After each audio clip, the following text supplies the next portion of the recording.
Gente, apenas para complementar o debate inicial aqui na comissão hoje, aproveitando para cumprimentá-los, os que estão presencialmente aí, a sua presidência.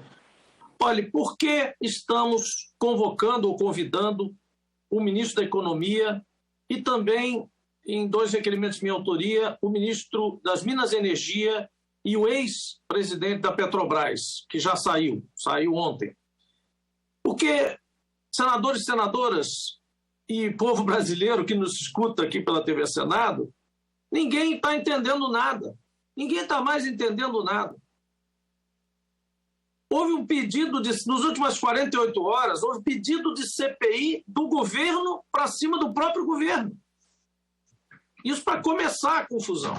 Ou melhor, esse é o cúmulo da confusão, porque a confusão vem se acumulando ao longo dos dias e dos meses, pela negativa do governo de admitir que o problema do combustível é a paridade de importação e tentar culpar tudo e todos ao invés de ir ao cerne do problema. Então, culminou agora, em função de uma resistência do presidente da Petrobras, estava ocupando o cargo, está aguardando a indicação, aqui a indicação do outro seja aprovada pelo Conselho de Administração, mediante regras colocadas por este mesmo governo, o atual governo, na Petrobras. O cara ficou esperando lá.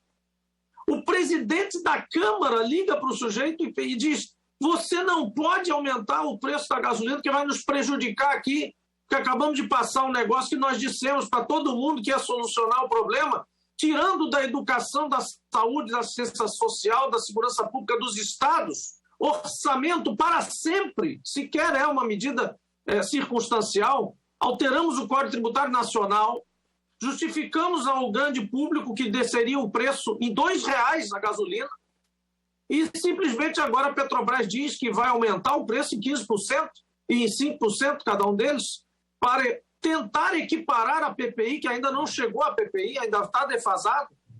Não faça isso, presidente da Petrobras, não faça isso.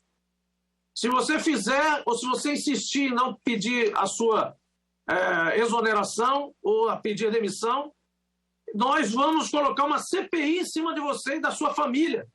Olha que ponto chegamos. O governo ameaçando o seu preposto, porque ele é um preposto do governo, colocado pelo governo federal como acionista majoritário na Petrobras, com uma CPI. Nós imediatamente acorremos espantados e dissemos: CPI da Petrobras, eu também quero. Eu quero saber como é que funciona o PPI, qual é o racional do PPI. Quem defende o PPI, por que defende e a quem defende? A quem blinda, porque não é o povo brasileiro. O povo brasileiro está completamente entregue e sujeito às oscilações do mercado internacional de petróleo, que sim está volátil, sim está em alta sustentada. E não é da guerra, não é surpreendente. É porque saímos de uma pandemia e o mundo foi reconectando as suas economias, cada um gradualmente no seu tempo, alguns até com recaídas de pandemia. E depois, como o final da situação, ainda por cima veio a guerra. Mas a alta sustentada era prevista por 101% dos especialistas em petróleo e gás e até pelos não especialistas. Há 18 meses.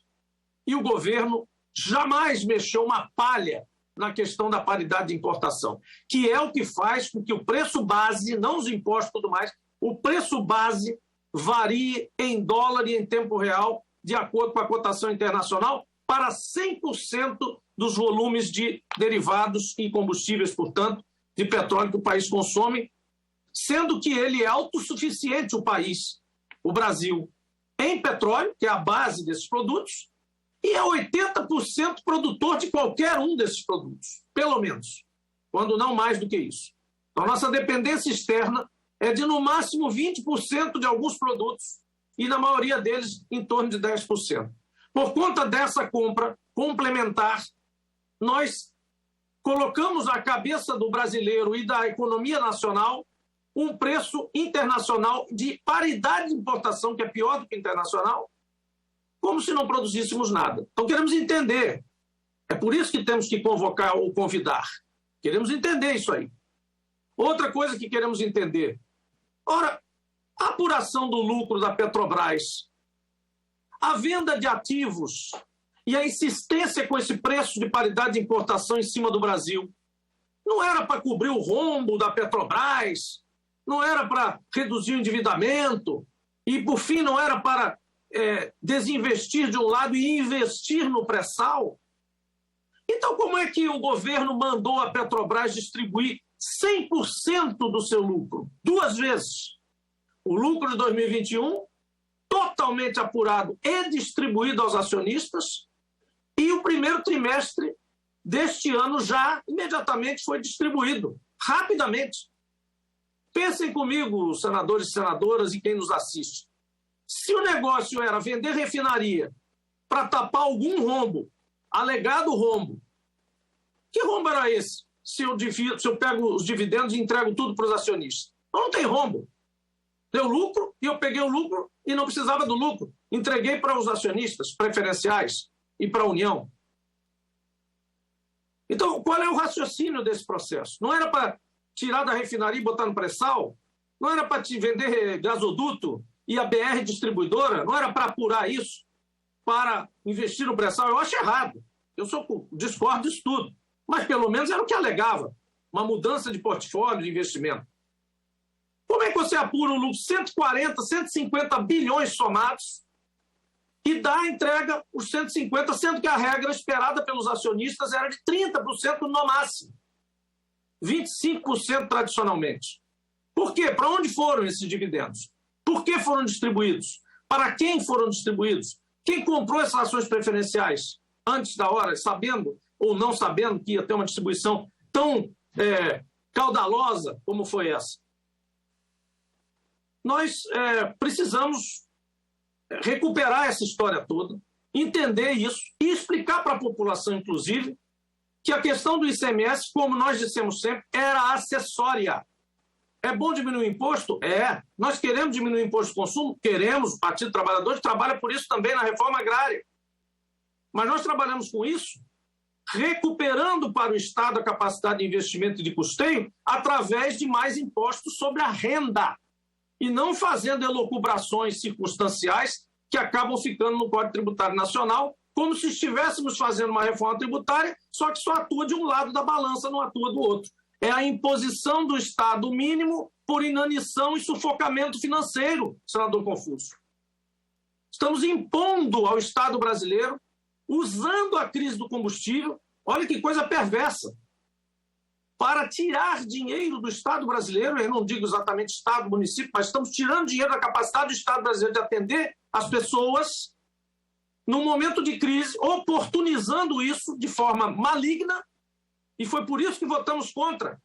Foi por isso que votamos contra. Não votamos contra porque somos contra diminuir o imposto. Não votamos contra porque somos contra baixar o preço do combustível. Mas porque, não, primeiro, era inefetivo, não era a solução. E segundo, tinha um custo isso. Não era uma tentativa vã, sem custo nenhum. Tem um custo de mais de 90 bilhões de reais para os estados e municípios poderem bancar a escola, o posto de saúde, o hospital de regional de alta e média complexidade, a segurança pública. Então, quem está feliz com isso está tirando 20 centavos da gasolina, nem isso, porque não está nem baixando, mas se tirasse 20 centavos, 30 centavos da gasolina para ficar sem atendimento de saúde, sem atendimento escolar. Para quem não precisa do serviço público, não faz diferença nenhuma. Mas para quem precisa, faz muita falta. Então, presidente, outra coisa que eu quero aqui lamentar, o senador Alexandre colocou muito bem, ele falou da fusão do Ministério do Planejamento com o Ministério da Fazenda. Agora o ministro Paulo Guedes está fazendo a fórceps, informalmente, mas visivelmente para todos, e por isso convocamos também, e eu saúdo aqui a iniciativa do senador Alexandre, porque o ministro da Economia encampou, incorporou, fagocitou o Ministério das Minas e Energia. Ele transformou o Ministério das Minas e Energia numa secretaria do Ministério da Economia. E quer agora fazer a Petrobras de subsecretaria dessa secretaria.